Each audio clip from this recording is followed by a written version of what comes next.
অঙ্কে 25 পেয়েছিলাম মাধ্যমিকে, সত্যি কথা, মানে 25-এ পাস, আমি 25ই পেয়েছিলাম।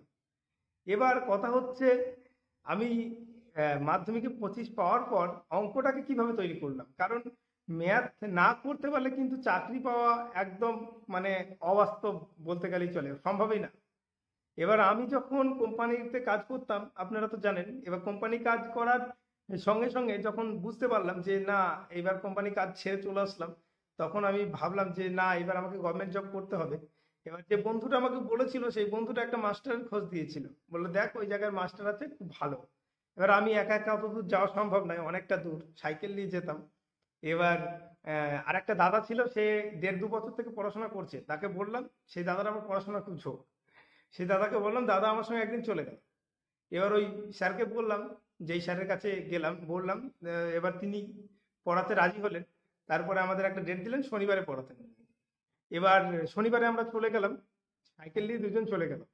এবার যাওয়ার পর দেখলাম, মানে ছাত্র ছিল অনেক, আমার তো লজ্জা লাগছে, প্রথম প্রথম কিছুই জানি না। এবার ওই দাদা কি করলো, মানে আমার যখন অঙ্ক করছি, অঙ্ক করা দেখে হাসছে, মানে আমি কিছুই পারি না, মানে আমার সাধারণ যে বেসিক জ্ঞান সেটাও নেই ভালো, মানে যেটুকুনি ছিল ভুলে গেছি, ভুলে খেয়ে ফেলেছি। এবার ওই দাদা, এই দাদাকে বললো, মানে এই দাদাকে তখন বলছে বলছে একে একটু হাতে খড়ি দিস। হ্যাঁ, তা যাই হোক, আমি পরবর্তীকালে আমি মানে গত 2-3 মাসের মধ্যে, তারপরেই আমি নিজেকে তৈরি করে ফেলেছিলাম। কিভাবে তৈরি করে ফেলেছিলাম সেটাই হচ্ছে বিষয়। যেমন হচ্ছে, ওই দাদা আমাকে একটা খাতা দিয়েছিল, বল, ওই দাদা, যেই দাদা আমাকে আমি মানে সঙ্গে করে নিয়ে গেছিলাম, এখানে অনেকগুলো দাদা হয়ে যাচ্ছে তো তাই আমি উল্লেখ করে বলে দিচ্ছি।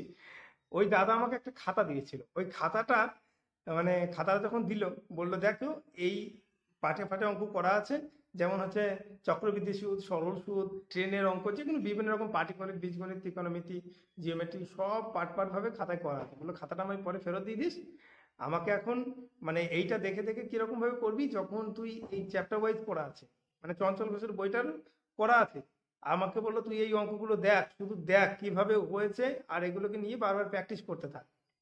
হ্যাঁ, এক একটা নিয়ম, মানে এক একটা সেট চ্যাপ্টার ধরে, যেমন হচ্ছে সময় দূরত্ব, মানে সময় দূরত্ব নিয়েই করছি, এরকম ভাবে কর। এরকম ভাবে কিছুদিন পড়তে লাগলাম, তারপর দেখলাম না, হবে না। আমি কি করতাম, দিনের বেলা দেখবেন, রাত্রিবেলা কিন্তু জিকে পড়লে ঘুম লাগে।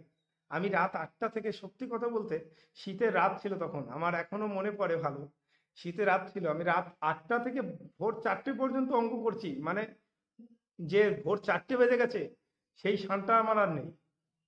তখন আমি বুঝতে পারলাম না, এইবার আমার হবে, ম্যাথ তৈরি হবে, মানে অঙ্কের প্রতি একটা ভালোবাসা তৈরি হয়েছে।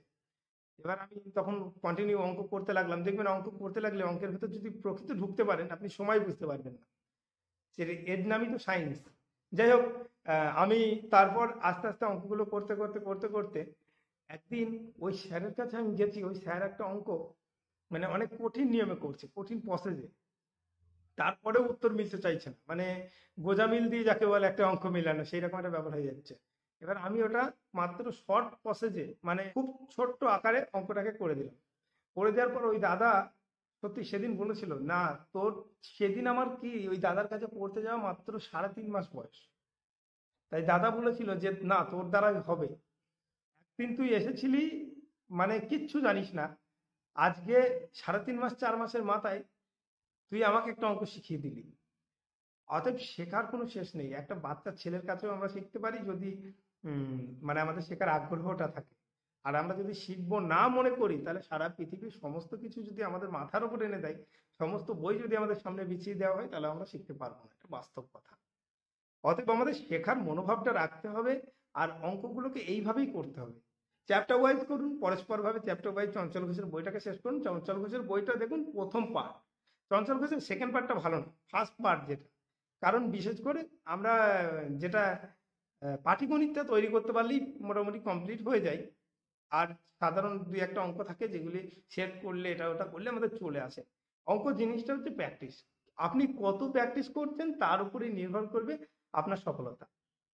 আপনি কত দ্রুত অঙ্ক করতে পারবেন সেটাও নির্ভর করবে আপনার প্র্যাকটিসের উপর। তাই প্র্যাকটিস করুন, বেশি বেশি করে প্র্যাকটিস করুন, প্র্যাকটিসের কোনো বিকল্প নেই। প্র্যাকটিস মেক আস পারফেক্ট, মানে আমাদের যে প্র্যাকটিস, আমরা যেটা নিয়মিত পরিচর্যা করব, সেটা আমাদের ধীরে ধীরে শক্ত করে তুলবে। আর আমার কনফিডেন্স তখনই আসবে যখন আমি জানবো, বুঝবো, বারবার সেটা করব, তখনই আমার কনফিডেন্স আসবে। আর তখনই আমি পরীক্ষার হলে ওটা সুন্দরভাবে সুস্থভাবে করে ওই এমএসসিতে গোল দিয়ে আসতে পারবো। যাই হোক, এই ভিডিওটির মাধ্যমে, ছোট্ট ভিডিওটির মাধ্যমে যদি কিছু বোঝাতে পারি, আমি যেটা অনেক কিছু বোঝানোর চেষ্টা করেছিলাম কিন্তু হয়তো বোঝাতে পারছি না, যেটা আমার ভিতরে আছে সেটাও বোঝাতে পারছি না, যতটুকুনি বোঝাতে পেরেছি ততটুকুনির মধ্যে যদি আপনি বুঝতে পারেন, তো অবশ্যই ভিডিওটিতে একটা লাইক করে দিন এবং চ্যানেলটি সাবস্ক্রাইব করুন, কারণ এই রিলেটেড ভিডিও আসতেই থাকবে পরস্পর। আর আপনি হয়তো 4 মিনিট সময় বা 5 মিনিট সময় অপচয় করে একটা ছোট্ট একটা কিছু শিখে যেতে পারবেন।